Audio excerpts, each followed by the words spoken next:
Uh, and so, yeah, no, thank you for joining me. I wanted this to be more of a discussion. I'm going to try and hold it to an hour. I know that, and I thank the Moscow Pullman Daily News for mentioning that this was going to happen. I thank the Pullman Radio News for mentioning this was going to happen as well. And I've seen some other places also. And one of the things that happened as I read through Beard. Facebook with the Pullman Radio News is somebody thought that this was strictly me pushing for businesses to be open, and that's certainly not the case. Although we definitely do need businesses open, but we have to make sure that we do this in a measured approach. Did people hear the governor today? What he talked about and what he was hoping would transpire? I guess since people are muted, you nod yes or no. Okay, so he talked about doing this like a dial, so it's not just a open or close, right? But we're going to do this sort of in a phased way. And one of those ideas that he had was he talked about outdoor recreation. Now, I don't know about you, but I do like taking the boat out to the Snake River, and a lot of people that I know, they go fishing in order to social distance, right? They might want to get away, they might want to have some alone time. And I think a lot of times what drives those decisions on what would be acceptable or not, you can totally see Free Fishing Day, in Seattle, people shoulder to shoulder at the lake fishing. And so I think that's maybe one of the things that drives some of the decision on what's essential, what's not essential. And as of right now, unfortunately, we don't necessarily have a lot of say in that as a city. We certainly can't be less restrictive than what the governor has put in place. But I've also noticed a lot of businesses on their own accord, even those that have been deemed essential, have put a lot of safeguards in place so that people can stay healthy, including their own employees, right? I mean, on one hand, they're thankful that they get to wake up and go to a job, that they haven't been furloughed, downsized, let go. But on the other hand, maybe they are at greater risk just because they have to deal with more people. And so I've seen a lot of these safeguards put in place. And, like a lot of people, this is a chance for us to do home projects because we're at home. So, every once in a while we find ourselves at Pullman Building Supply, and they've got the face guards between the cashiers and the customers. They have the floor decals with distance in between people, and nothing's 100% foolproof in terms of trying to avoid interaction, but I know that they've tried to do their part there. I know that other places have only allowed so many people in. Walmart does that here in Pullman. Home Depot's doing that down in Lewiston, and you got people monitoring. Now, will that happen forever? Probably not, but just some of those things that folks are doing. I think it would be interesting to find out how many of them will continue to do some form of that after this is all over with, whenever that is, right? And however we deem it to be fully over. So I give those businesses props for trying to help keep people safe. And the question will be then, when certain restrictions start getting lifted as a state, what role will the city have in being able to say, hey, at the very least, we want to encourage businesses to provide things like hand sanitizer and stuff like that. I don't know, for my family and me, it's a different process than we've ever gone through before. Just like you, we get home and we take our grocery bags, which they're the ones that they're permanent, right? And we come in and we set them on the floor, and then we wipe all the stuff off. We put the produce and we wash the produce, and then my wife Lysols the grocery bags, and then we backtrack and we get the doorknobs with the wipes, and then we wash our hands with soap and water. Like, man, you realize that we weren't doing anything like this. So is it overkill? Maybe. But that's our process right now, because we do want to maintain some level of supporting business, and that is a vital economic driver. We also know, though, that if we end up in a situation where this pandemic continues, then businesses hurt even longer, right? So anyway, that's me talking for a little bit. What I wanted to do first is find out. That must be the Fisher's household. Yep, there you go. I just muted them. So I wanted to reach out to you, my friends, and find out what kind of safety measures have you seen that you think are effective, that if we were to receive permission from the governor to start, opening things up, you'd still maybe like to see in place here in Pullman. And again, this wouldn't all necessarily be policy or regulatory. Maybe it's us encouraging businesses to continue working with the chamber to say, hey, look, folks maybe they might be a little bit hesitant to go into your establishment. And the reason I ask this is because I talked to a friend of mine who his business is open. It's been deemed essential, and his business is also plummeted because folks are just nervous to go in and talk to have him do his work. So what out there, and feel free to unmute yourself.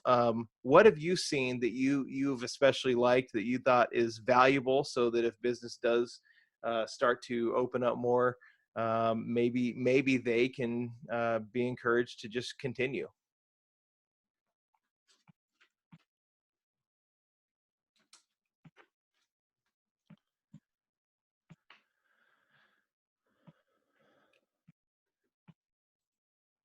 In the meantime, I will let a few more people into this room.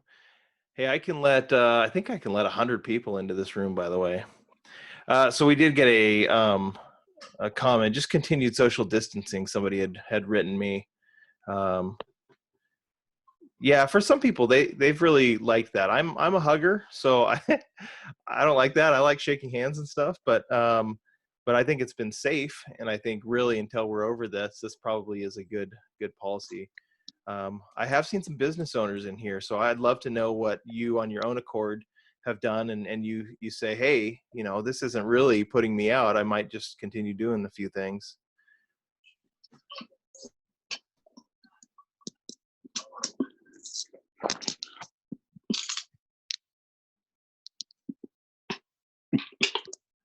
Okay, I see Shanna had said continue to give clean shopping carts. Yeah, hey, it does make you wonder how many times are they not clean. It's kind of a scary thought. But I do like that. I like knowing that that those are being cleaned regularly. I don't know for some of those big businesses if that is a burden or not, but that is certainly an idea. Brandon, I'll jump in here. One of the things I've heard a couple of people talking about is for businesses that have, just the business model is set up to have, like a waiting room, or to have like the theaters or things like that, that tend to be set up to have people congregating in closer quarters, having some sort of seating chart kind of set up, or removing chairs from waiting rooms so to facilitate that social distancing. Things like that is one of the ideas that I hear tossed around. Okay. Any other ideas? I keep seeing the yellow box jump to Willow. Oops. I probably need to turn my sound off. I apologize. Oh, you're on now. So your mic's hot. You got to tell us something. Willow, how's business? Tell me your perspective just from having business downtown. What's been the hardest thing? The hardest thing is being responsible to my employees. I'm actually just closed my store tonight because I'm working a lot more hours. I let a lot of people stay home on paid leave, and that just puts more pressure on me. But as far as being a business owner, I've seen the community really reach else. It's been awesome. It's been a lot of fun. Scary, but fun. Yeah, I appreciate Did you hear me? Yeah. You cut Okay. in a little bit in and out, but I was able to get the gist of that with words like awesome and stuff like that. Yeah, no, I appreciate that. Has anybody It else? has been Yeah, great. please. Okay. Yeah, please. Has anybody else noticed that, like me, if you want to go out to eat, you have to really schedule in a X amount of time. Right now, if you can get it delivered or just pick up curbside, you actually might tend to eat out more. Has anybody noticed that? Because that's for sure for me. No, I was. The reason I bring that up is because I was in a conversation, maybe it was yesterday, with a group of folks who said that, for some of these businesses, delivery or curbside delivery, maybe if they find it beneficial, maybe that's something that could continue. But is that model sustainable for one business to do delivery? It's awfully difficult, right? And that's why we have things like Uber Eats and Grubhub or whatever it's called. But in our city, we don't really have a whole lot of that. We don't have Uber and Lyft. It's so minimal, and so we need to figure out a way to have that delivery be more consolidated and spread out among different businesses to maybe make that work. But certainly curbside delivery is something that we can look at and see if there are models that other cities have done more permanently, because right now yes, it's successful downtown in Pullman, but there's also a lot less actual cars being parked downtown, so it's easy to do that temporarily. So we'd have to work on some sort of model. But sure, yeah, that's one thing that somebody had mentioned, and I don't know, I find it pretty easy to a couple times a week, whereas before I might have just gone out to eat once a week. So it's not helping the waistline any. Brandon, I'm actually finding the opposite. I get so busy, with my different roles, different organizations, that it's just really easy for me to do the Jimmy John's order, or the just pop in a restaurant, grab something. I actually think I'm eating a lot healthier now, because I'm having to be a lot more intentional about getting food. Still trying to be intentional about supporting local businesses by at least ordering delivery or ordering curbside once or twice a week. But yeah. So I wanted to show just a couple. I'm going to do the share screen. See if I get this right here. Show a couple cool things. Let's see here. Can everybody see this right here? I just want to show a few things that I think are helpful. So we'll start right here. Just in case you hadn't seen, the Pullman Chamber of Commerce, of course, supporting business here in Pullman, right front and center, as you would hope. They have this COVID-19 business and community resources, and if we click on that, they've done a good job listing not only resources for businesses, like in terms of relief, so grant and loan resources and federal things, but they've also included a lot of resources for community, such as Pullman restaurant delivery and takeout options, right under this tab, retail and restaurant. And of course, the prompt, because a lot of this does have to be crowdsourced. Don't see your business, send us delivery and takeout details, right? So I wanted to give a shout out to that, and that's a really good resource for Pullmanites to discover what's out there that they can still give their their business to, but also to really help those business owners. And it's a lot, man. I don't envy business owners that already they're just trying to keep things afloat, and now they've got to go through all of this. But kudos to the chamber for having that. And then I've really liked the work Justin Glover put into this. This was also crowdsourced in great amount here. So it will jump. So he's got these anchored, so you could go to like retail service and it will jump down, and you'll see a lot of these are the kind of businesses that are just closed right now. They're not open, but it has listed when you can order online, if they have delivery, if they have takeout, both, and that's actually been really helpful. some friends and I do what we were calling it, a social distancing lunch. So we go and get something takeout on Wednesdays, and then we all spread out like 10 feet apart or more, and we shout at each other.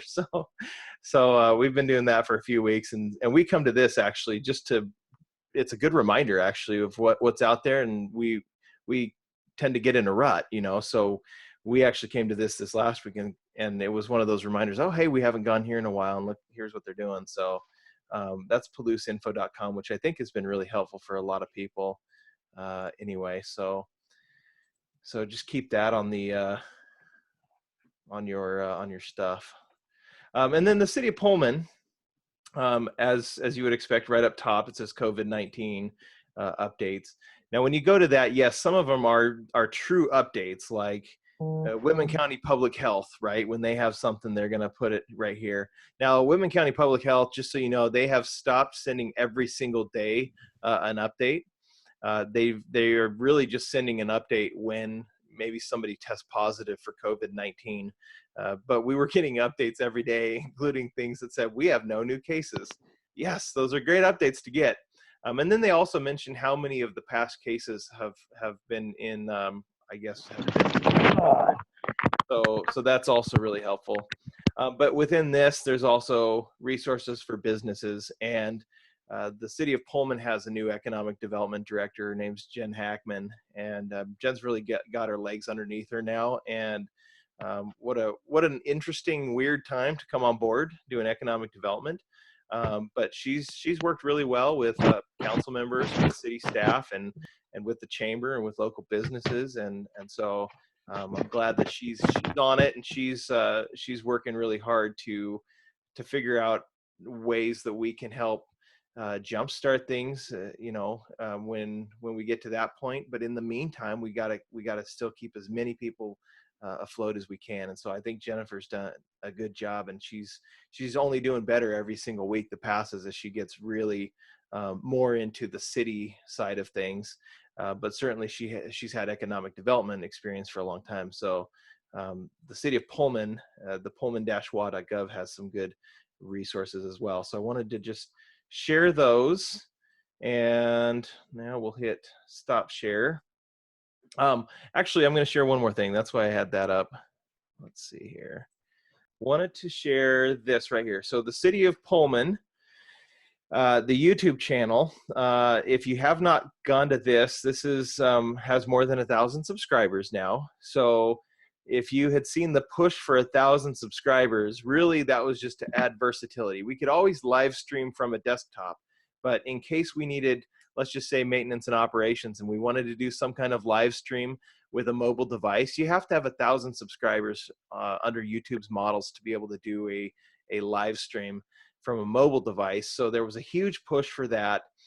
Yes, every single account within my family ended up subscribing to this, but that really doesn't move the needle a lot. And so we were all sharing with our friends. I had probably 20 posts on Twitter and maybe 10 on Facebook saying, hey, and make sure every time I said something about anything on YouTube, it was going to make sure you subscribe. And I think we plateaued at about 400, and we really weren't doing a whole lot. So I went to this crazy place, this late night YouTube, and I was going to videos that were having a lot of success, right? People were watching them. And so in the comments, I was doing the woe is me. Oh, please help our little town to get 1,000 subscribers. And it was really helping, because we would see immediate jumps. We'd see 200, 300 at a time, and did that for a number 2-3 days. And all of a sudden we hit 1,000. And I know I completely stopped that. Maybe we should keep going, but we hit 1,000, and that is where you see 1.06 thousand. So we made that, and it really makes things a lot easier. But you'll see the Brandon? city is, yeah. Yeah, I think we're just seeing your desktop background. If you wanted to be showing us the YouTube channel, we're not up on the screen. Let's try that again. Okay.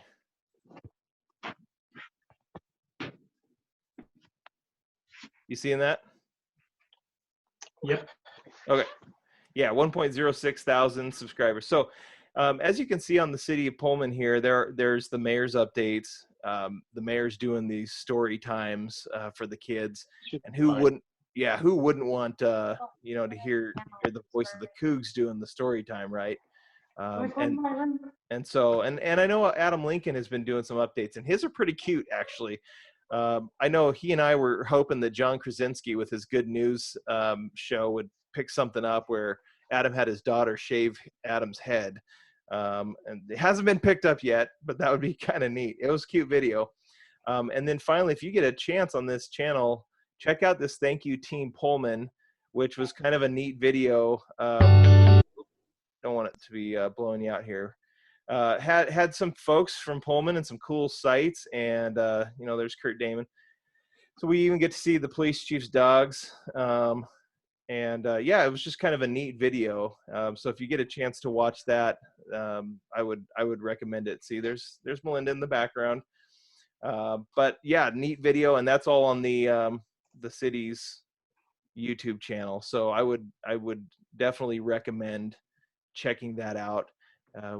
Every week we, as a city, are adding to that, and it just kind of lets people see behind the curtain a little bit, which I think is important. So those are just a couple things that I wanted to share in the interim. So all right, does anybody have any questions, comments, good jokes up until now? Just unmute yourself if you got it. Okay. I see Adam Jones is here, and I just wanted to let you know, I think he's been doing a good job with Pullman marketing. He did another thing for business today. Well, it's only bad thing is there's just yeah, that's Kurt's iPhone, so Kurt's muted now. But yeah, Adam has he's, you know, how to market your business, and really with a focus right now on coronavirus. So I know I was able to attend that that Zoom webinar today, and I thought that was really helpful, and actually meet one of Adam's new marketing specialists. So I thought she seemed really bright. She'll probably take over for Adam here at any moment. So she's really good. Yeah, she is really good. So yeah, we have a number of people that I think are helping with a number of things. So it's kind of this balance, I think, between folks, you know, stepping up to help, like Adam, like, you know, I showed Justin Glover, and then some of the institutions that we rely on to continue doing that, like the city, like the chamber. But you know, at the end, you know, then there's a lot of unknowns, right? It's the stuff that we don't know, and we don't necessarily know dates. We don't know what kind of things will come out, and so that's why I'm asking some of you what kind of safety measures you've seen that you've liked. I have noticed folks mentioning the capacity on restaurants, you know, the whole shoulder to shoulder, maybe not a great idea, which I don't really see a whole lot of in Pullman. We don't really have the setup here, like, you know, like some of these fancy restaurants where you're sitting right next to, has anybody been to those? You're like a little table for two, and you're sitting right next to other people, and it's a table for two. Yes, I have been to those. Mm-hmm. Yeah, I think the closest that I've come is the what's the one that's in the old, is it old IHOP? Or Old Denny's maybe is what it was down here on Bishop Boulevard. I'm just losing the name. Fujiyama? Yes, Fujiyama. That's probably as close as I can think of, but I've seen some comments come in, some that have been group chat, and some to me privately regarding the capacity of restaurants and stores. So maybe for some folks they'd feel more comfortable, at least when things first start getting opened up a little bit. I'm just reading through some of the comments. Adam said his son loves story time. So I'm 40 years old, and I'm watching the Mayor's story time. I'm enjoying it. There are actually some books I had never heard of. Like I hadn't heard of the three little wolves and the big bad pig before, but I thought that was a lot of fun. So okay, so some of the things that, and I see Mike Urban is our finance director. Mike's probably got the hardest job actually in Pullman right now, trying to find out where the money's going to come from when the money's not there. Mike, sales tax revenue, is that the number one issue right now that we would face, is just a diminished sales tax revenue? Thanks, Brandon. I'm going to correct you. The hardest job in Pullman right now is being married to me. That's not just right now. Sales tax revenue is a concern, and not knowing where we stand because of the lag when businesses collect the sales tax, that they have the time to report the sales tax. Then the state turns around to get to us. It's a 2-month lag. So wondering what's happening in March. We won't know for another month. Yeah, no, I appreciate that. And so when we hear that, planning is very difficult when we're 2 months out from even having those solid numbers. So it is still speculation. And so we start looking at things like, are we going to have to cut in certain areas and to pay the bills, right? Are we going to have to do that? Is it more of an issue of, do we need to tighten our tighten our spending a little bit in certain areas so that we can stimulate the economy? And certainly that's an area that I would support, but I want to be very clear that that's just something that I'm not going to speak for any other council members or the mayor or anybody else. I would like to see us stimulate the local business and economy somehow, and I don't know if that would Let her out. be supported by others or not, but I have seen where the federal government has used some money for stimulus, but to get it down to local businesses, it's very little. And so here in Whitman County, I know the last stimulus package, I want to say that about $112,000 went to Whitman County, but maybe only 70 or 75,000 of that went to SWEDA, which went to the businesses. So that's the designated organization from Department of Commerce that takes, and they're able to divide up that money, for the businesses. And so if you think about the number of businesses we have here, that's very little. And so is there a cost involved? Could there be a cost to the city to find a way to stimulate local business? And how do you do that without it being a gifting of public funds? How do you do that so you're not inherently picking winners and losers, right? Those are the kind of things that would be the difficult part of that. And that's not saying that it shouldn't be looked at or shouldn't be done. I think we definitely need to do that. But there are, one positive, there are some good things that we won't have to be worried about. So the FAA has said that the terminal project now at the airport is going to be 100% funded by the federal government. And Mike could probably answer this. The local match, I think, was estimated at about 20 million or something for a new terminal. I don't remember what that exact number was, but it was somewhere around there. Yes. There we go. Sorry, I was trying to get it. Yeah, it seems like the local match is becoming less of an issue with some of the money that Tony Bean has been working so hard to get. So it's coming to us in waves and very fast and furious. And if you want to talk about an organization that's ready to send money out from a federal level to local, the FAA does that all the time. So they were able to equip and get ready to go very quickly compared to some of the other ones. Like the CARES Act, that's still muddling its way through. There's really no direct support yet for a town like Pullman. Everything's been set up for municipalities of 500,000 or more. So we're waiting for some legislation to come our way that we can take advantage of. But we're getting some small stuff coming through from DOT for transit and so on and so forth. Yeah. Okay. Thank you. Yeah. No, I appreciate that, Mike. So there's some good things in there, but as we go through and examine as a council, when we're able to meet together, we have to look at areas of what kind of things, what kind of costs would we defer? What kind of maintenance can we defer without it being permanent or long lasting, right? And the thing that came to my mind as I thought of that was the tennis courts, right? When we resurfaced the tennis courts, what Alan Davis, our park superintendent, said was, yeah, we had to do it, right? If we would have waited 3 more years, then they would not have been able to be refinished. They would have been permanently unusable. We would have had to rip everything out and redo it all from scratch. It would have been a substantial more cost. And so that's kind of where, we as a city, I think we need to examine the kind of things that we do, and what kind of maintenance or even niceties, even quality of life things might we want to put off for a year or two to free up some money to do other things that have long lasting positive ramifications.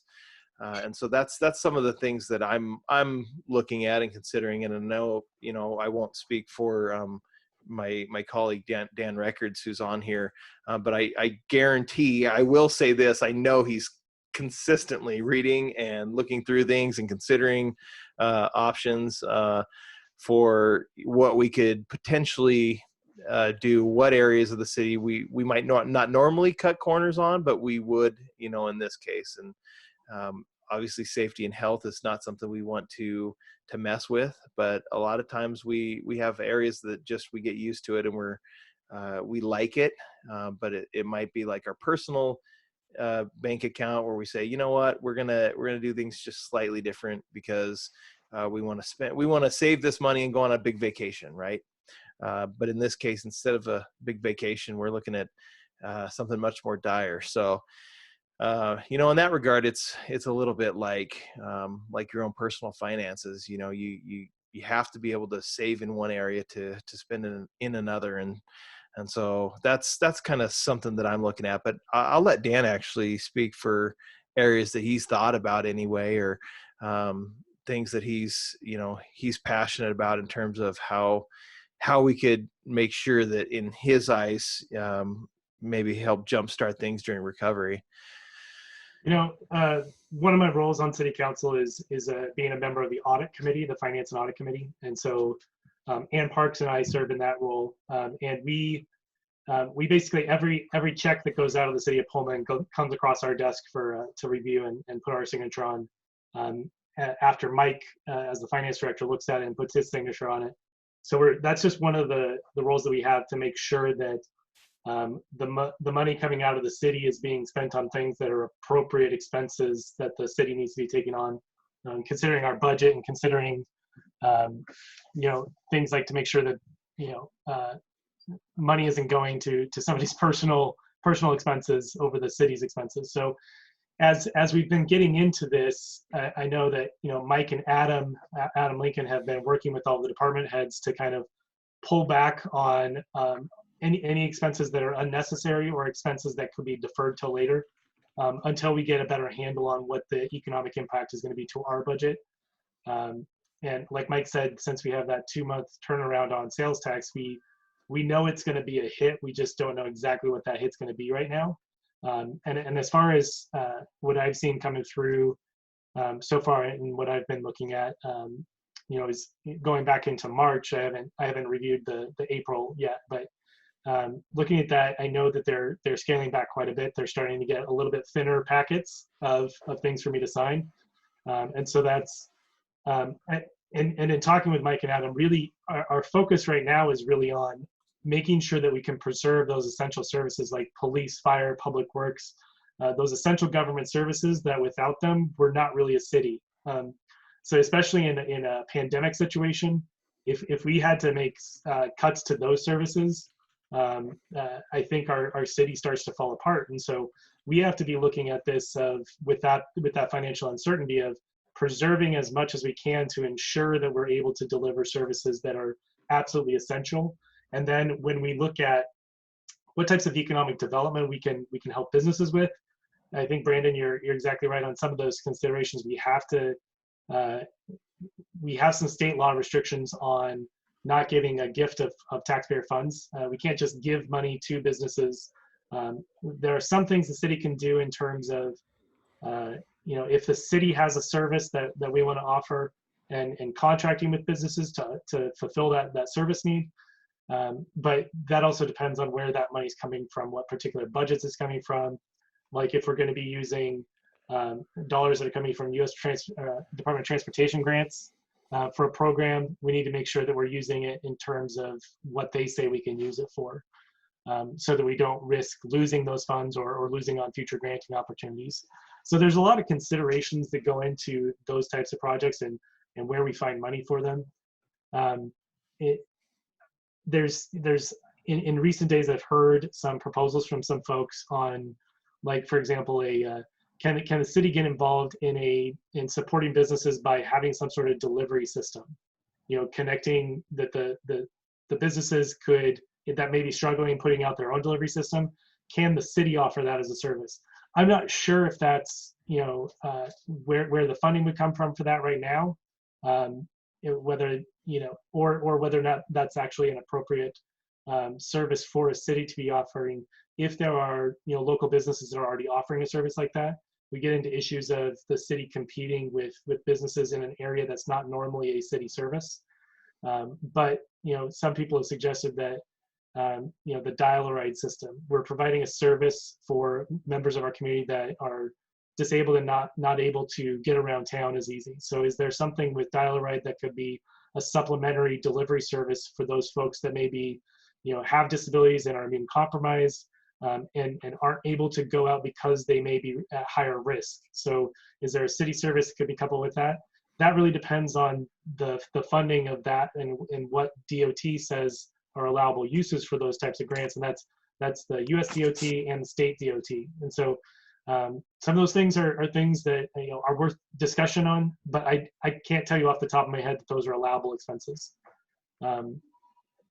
One thing I've heard as well is when the governor's order is lifted or relaxed, and some businesses are allowed to open, some people have suggested that maybe businesses should be doing temperature checks or requiring masks. And if you don't have a mask, you're required to do a temperature check. Those are things where I think if we are seeing lots of cities start to open up and relax and open up businesses in kind of this staggered way, if everybody's going to be looking at temperature checks as a potential option, we're going to have supply chain issues with people not being able to get those types of thermometers. They're going to be, the type of head swipe thermometers that are easier to implement. I think there's already shortages of those now. So I don't know if our businesses are going to be able to get a hold of those. So is there something that the city could partner on sourcing those types of things in that eventuality?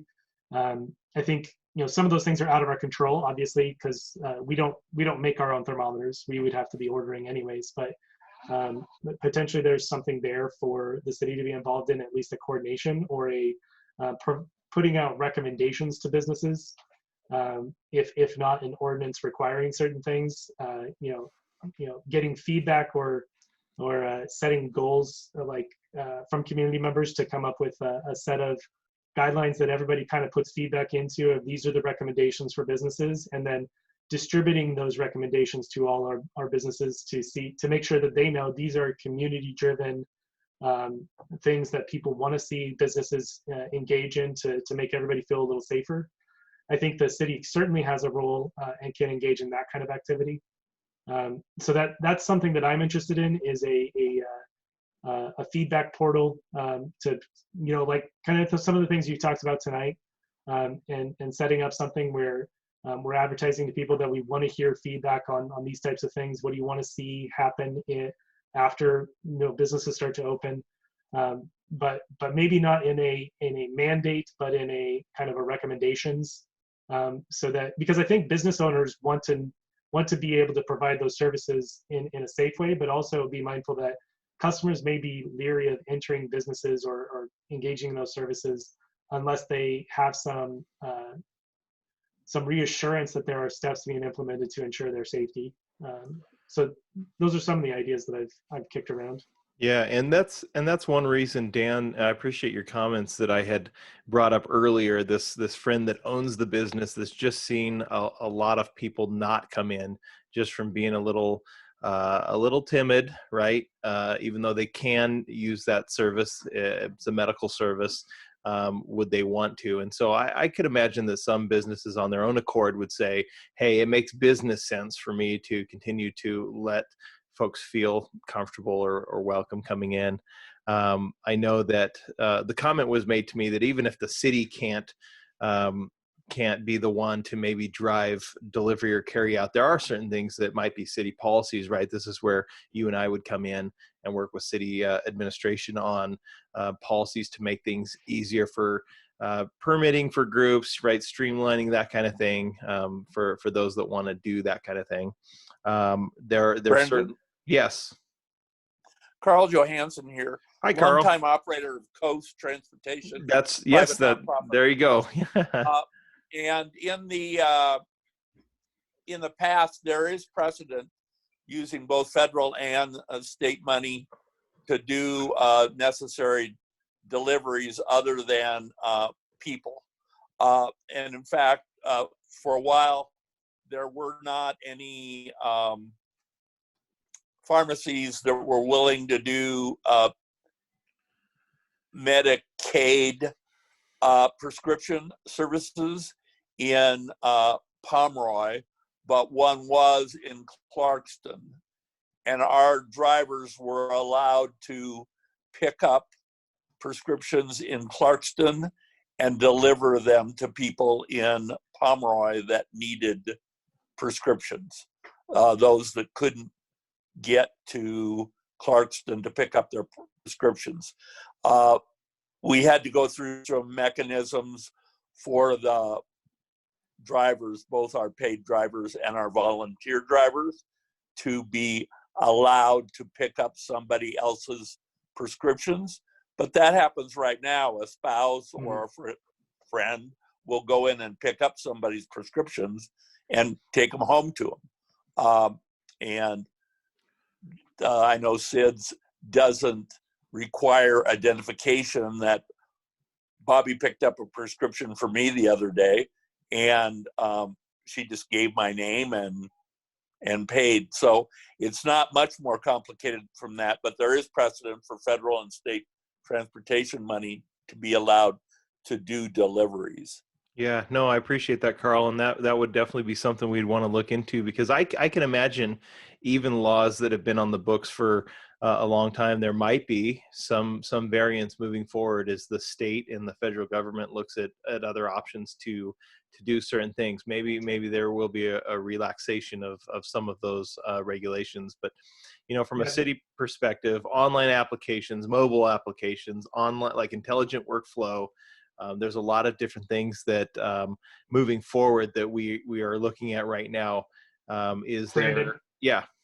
One of the things I've been thinking about, and I've been thinking about this in context of WSU as well, but there are some things happening that we're having to adjust and adapt during this situation that I think, broadly in society, but also here in Pullman and at WSU, there's things that are happening right now. We're utilizing different tools. We're adapting in ways that I think long-term may be adapted as a normal course of business too. So thinking about some of these things and how we move forward and come back out of this, we may not go back on some of these things. So, with WSU having all classes move to online, there's potential opportunity there for, once classes resume in kind of in person, I've heard of some models of doing a hybrid online and in-class participation where they instead of, some of these classes that have 200 students in them, maybe having Monday block A of students comes in and everybody else is online, and on Wednesday block B comes in,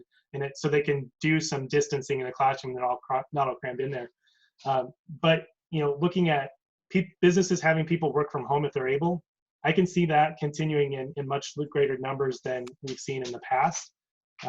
There's a lot of benefits to larger organizations that have lots of employees not having to have these big sprawling campuses to have all of their employees come in if they can work from home successfully. But some of the things like a dial-a-ride partnership with or dial-a-ride system that was delivering to individuals with disabilities or high-risk people during this COVID crisis, if we can set that up successfully quickly, that could be something that we could continue as a service afterwards as well. And I think what people have talked to me about right now is that some of those services are needed more broadly than what dial-a-ride services cover right now. So people have to have a disability. They go through, fill out some paperwork, and get signed up with that. But right now, people who normally wouldn't be using dial-a-ride, I have an autoimmune disease, so I don't have a mobility impairment, but I do have some concerns about going out. I haven't left my house very often in the last 2 months. So, having the people like that, I at least have, a spouse that can go out and still do grocery shopping, but there's some people in our community that are at high risk that don't have another member of their household to go do that for. And, I'm just concerned for some of those residents who, they don't want to go out of their house and they put themselves at risk, but they also don't necessarily have somebody that they can rely on a frequent basis to do this. And they're relying on the commercial delivery options, but that might not be meeting all their needs. So is there room there for dial-a-ride to do that? And then after this is over, if we already have that set up, that could potentially be something that would be a great benefit to people with disabilities, if they know that that's a potential option. Yeah, no, I appreciate that. I see Johnny Fisher. I heard all the noise from the Fisher home earlier. We all did. So Johnny, if you're still listening, I'm curious. From from a dental practice standpoint, you had to. Hey, looking good there. You had to looking even better now. Yeah, yep. There you go. Sit up. You closed your doors, and certainly that's been tough. So you've obviously been monitoring everything very closely. What do you see as a time frame for you being able to get back into to practice?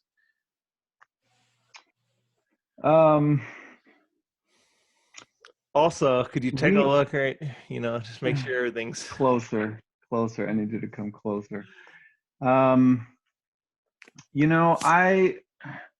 don't know. Right now, as a dental professional, we've always been disinfecting and cleaning and wearing masks and gloves and all this kind of stuff. Ever since the 80s when the HIV crisis hit. Back then, I mean, I see pictures of dentists that didn't even wear gloves when they were working on people, and so there was a huge overhaul of, at least specifically the dental industry back then.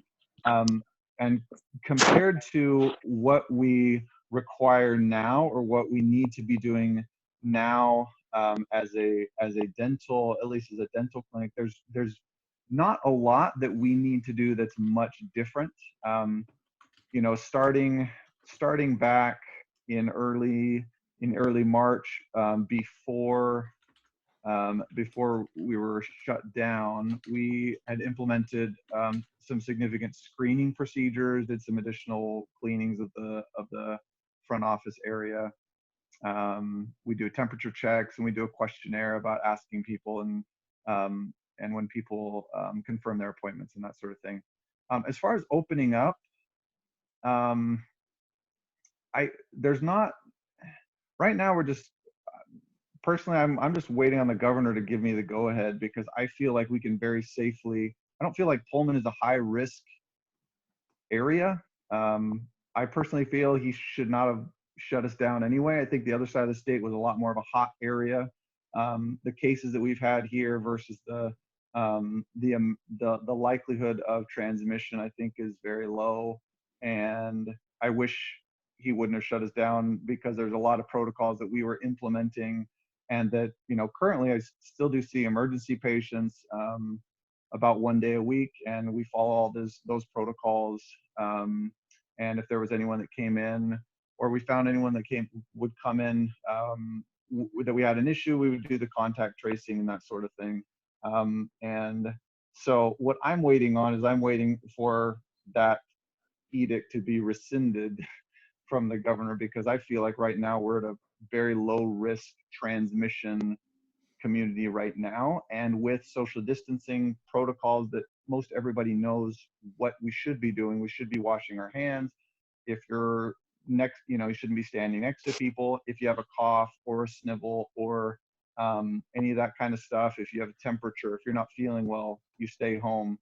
Generally, people that are higher risk, people that are autoimmune, people that are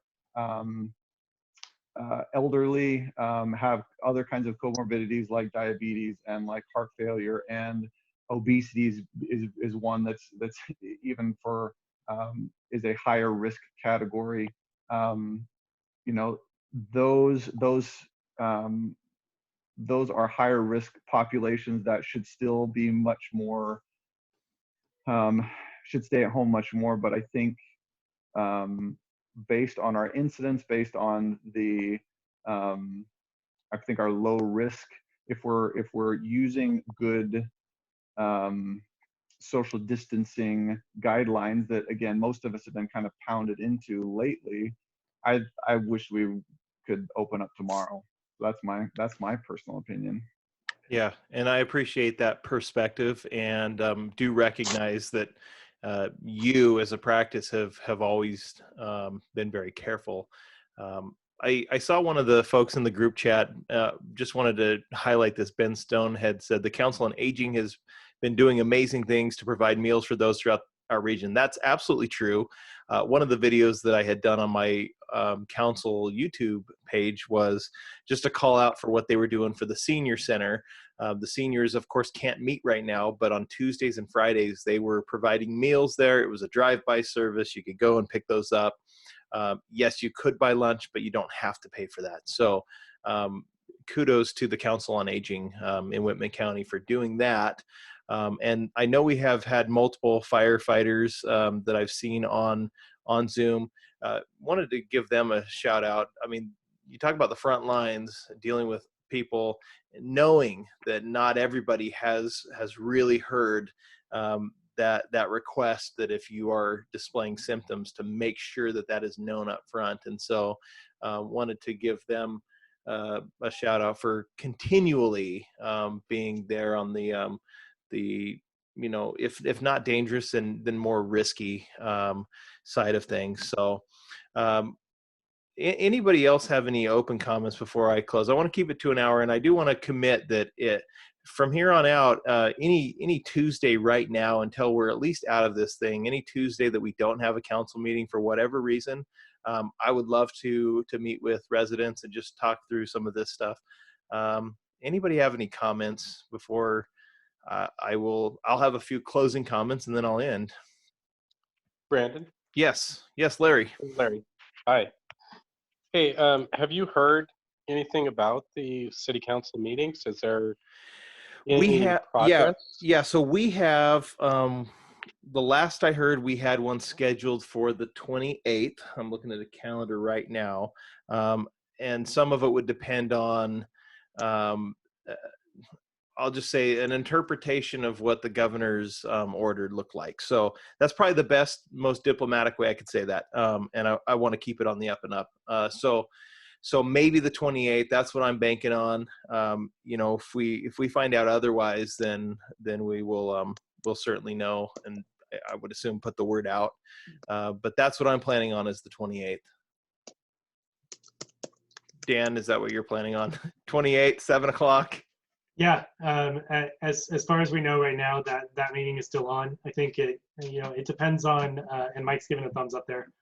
Really, it depends on what's put on the agenda and whether or not those agenda items meet under the interpretation that we're going with now.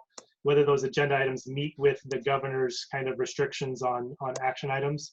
Whether or not we hold a meeting, but there are some things that if there are agenda items that council members want to put on that could fit within those definitions, we could request that those be put on the agenda, and then the mayor would take a look at those.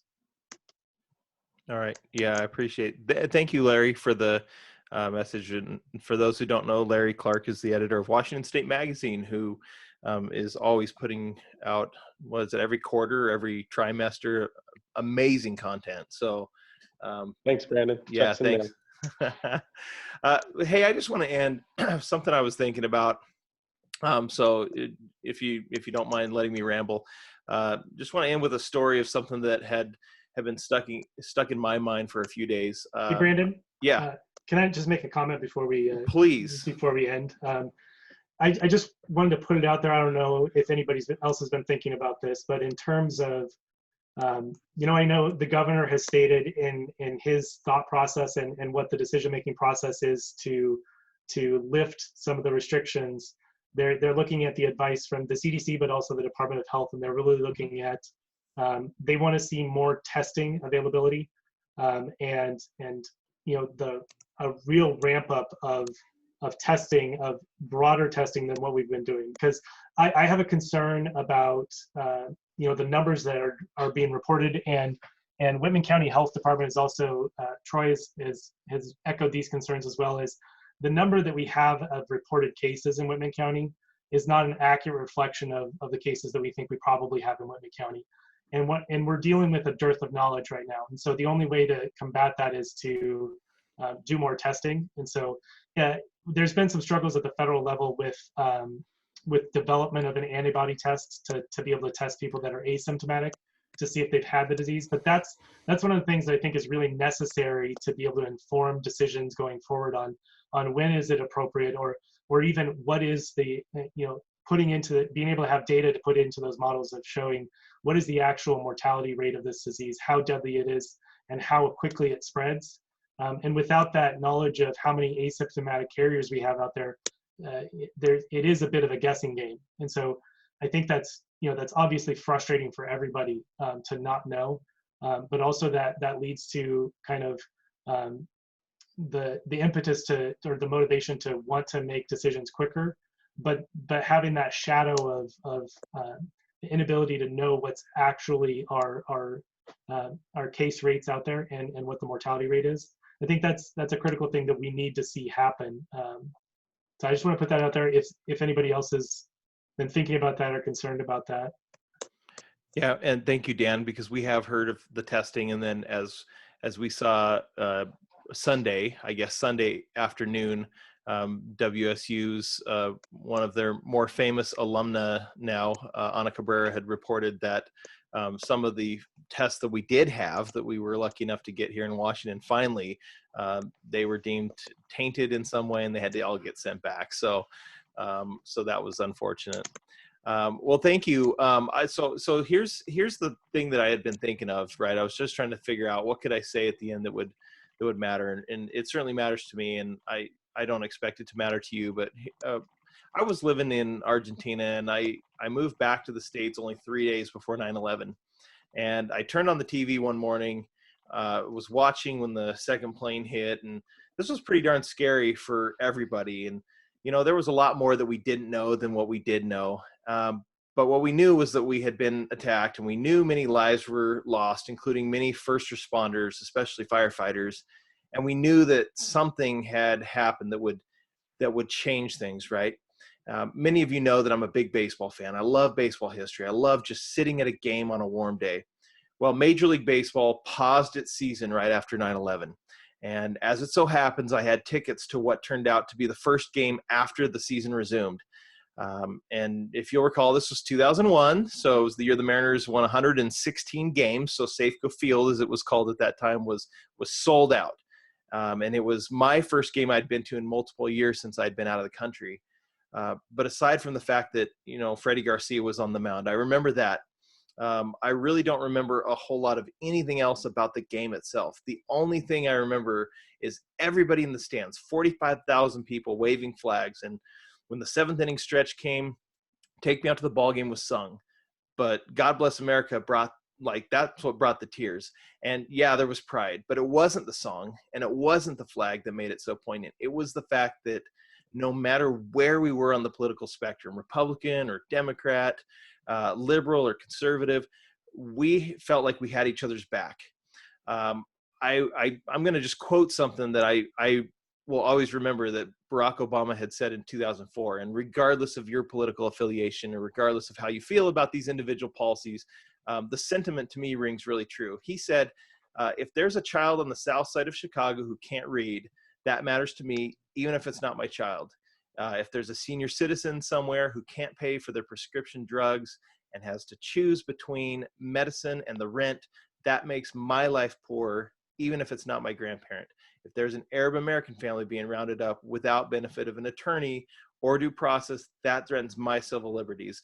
It's that fundamental belief, I am my brother's keeper, I am my sister's keeper, that makes this country work. It's what allows us to pursue our individual dreams and yet still come together as one American family. So that has stuck with me. It's what I felt that day at Safeco Field. And in moments like that, we feel like perhaps we finally have made it as a people, right, as a community. Yet almost 20 years later, it seems like we're even more fractious than we've ever been. We tend to be mean-spirited. We tend to be argumentative. I get that way. I'm not immune from this. And so to steal a line from the amazing play, movie, and TV writer Aaron Sorkin, it seems to me that more and more we've come to expect less and less from each other. But in one of the shows that line shows up, because yes, it isn't actually two of his things, the protagonist said, I'd like to be the first to start bucking that trend. We need each other badly. Albert Schweitzer once said, sometimes our light goes out, but is blown again into instant flame by an encounter with another human being. This is our first time that any of us has been through a pandemic on this scale. It's our first time through COVID-19. It's clear that this coronavirus is challenging us in unprecedented ways, and these challenges continue to grow. And it's hard on you and your loved ones. It's hard on our families. It's hard on our kids, grandparents, and neighbors. It's hard on our community and WSU and our state. As we start down this road of recovery, all this stuff that we've talked about, Governor Inslee talks about this as a turning of a dial. There will continue to be a lot of unknowns. There will be a lot of mistakes in the process. We will not get everything right, and that includes us as a city council. But we need each other badly, right? We need to be that instant flame that ignites someone else.